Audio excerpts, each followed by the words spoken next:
여러분들이 많이 궁금해하시는 지렴. 지렴은요, 우리가 자주 걸리는 감기 같은 거라고 생각하시면 되겠어요. 70% 이상이 일생에 몇 번은 걸리는 것이라고 합니다. 자, 근데 여러분, 감기는 완벽하게 나올 수 있을까요? 없죠. 날씨가 춥거나 면역력이 약해지거나 그러면 또 감기가 오잖아요. 지렴도 마찬가지예요. 건강한 냉이 있어요. 이 냉은 우리 질이 약산성으로 유지되어야 돼요. 좋은 균을 보호할 수가 있거든요. 그런데 약산성이 흐려지고 알칼리성으로 되거나 이럴 때 분비물이 균이 들어간 분비물로 나와요.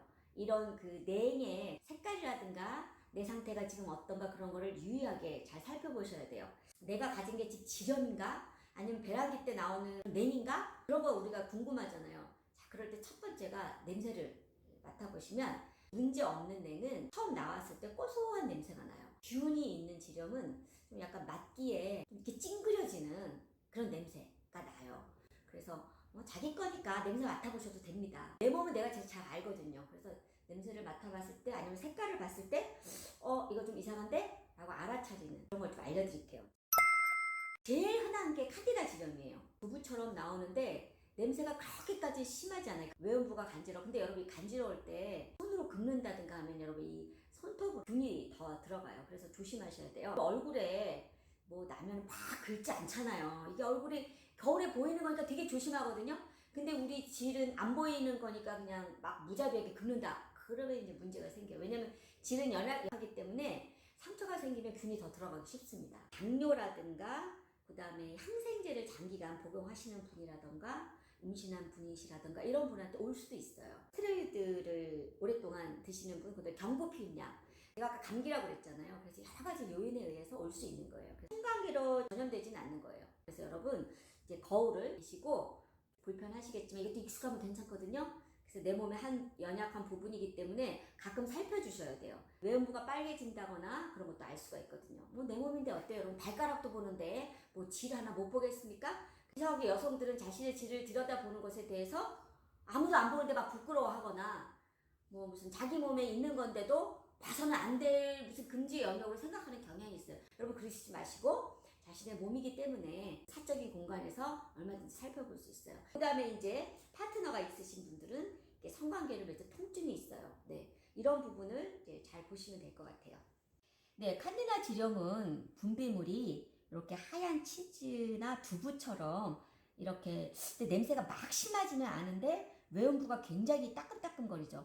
자, 이렇게 저희가 이렇게 묻혀놨어요. 만들어서 이렇게 보시면은 이게 제가 이제 이렇게 요런 느낌으로 요런 색깔이나 느낌으로 이제 팬티에 묻어나죠.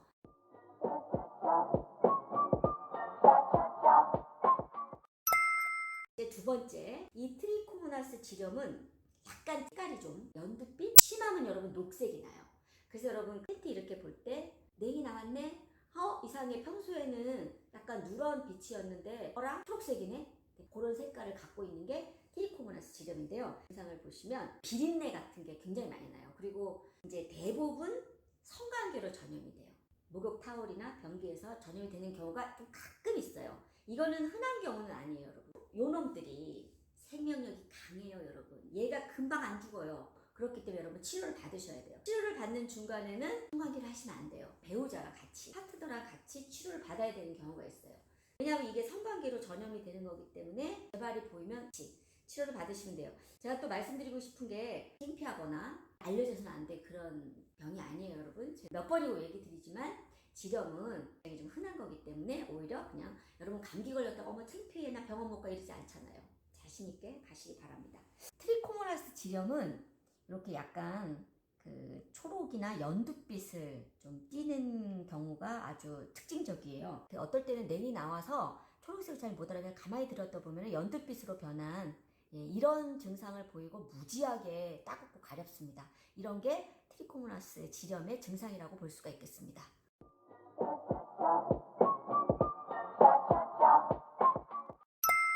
자, 이 세균성 지렴은 앞에 말한 칸디다와 트리코모나스랑 좀 살짝 다른 게 칸디다 지렴은 칸디다 알비칸스라고 하는 곰팡이 균에 의해서 감염되는 거고요. 트리코모나스 지렴은 트리코모나스라는 원충에 의해서 감염되는 거예요. 그런데 이제 세균성 지렴은 지금 우리 몸에 락토바실리라는 굉장히 좋은 균, 가드넬라라고 하는 나쁜 놈이에요.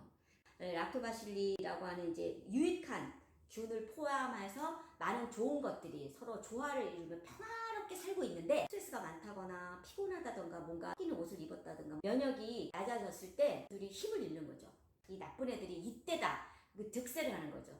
그래서 세균성 지렴에 걸리는 거예요. 이 세균성 지렴의 증상은 분비물 자체가 약간 찝찝하다, 빛깔도 좀 이렇다 느낌이 드는 거고, 냄새도 생선 비린내 같은 그런 역한 냄새가 나고요.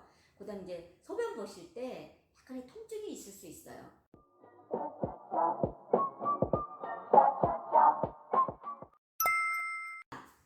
예방법 이런 게 원인이 된다. 뭐냐면은 여러분 이제 뒷물 하시잖아요. 깨끗해야 된다고 또 빡빡 닦고 이러면 큰일 나요, 여러분.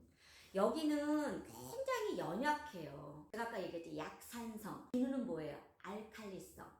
그래서 알칼리성이 많이 들어오게 되면 우리에게 좋은 균들이 죽어요. 그러면 균이 아싸, 이때가 내가 제일 들어가 좋을 때야 라고 오겠죠. 그래서 여러분 비누로 문지르거나 너무 빡빡 닦거나 샤워기를 또 갖다 대고 노웨이. 여러분 이제 샤워할 때는 손으로 부드럽게 외형부만 살살살살 닦아주시고, 막 샤워기에 물을 뜨겁게 하거나 차갑게 해서 팍팍 문질러 절대로 안 됩니다. 소중하게 다뤄주셔야 돼요. 그 다음은 여러분 이제 생리대, 여성들이 월경을 할 때 월경대 쓰잖아요.